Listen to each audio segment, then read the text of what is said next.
জান্নাতে সকালবেলার নাস্তা হবে ৭০,০০০ প্লেট ভুনা পাখির গোশত।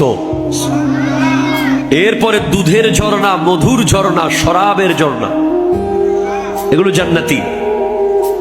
এত খাবার খাবেন, পেটে কোনো গ্যাস, ওখানে স্যাংলোর কোনো দোকান, ওখানে কোনো ওমিপ্রাজল, ওখানে কোনো ধরনের গ্যাস্ট্রিকের ওষুধ নাই।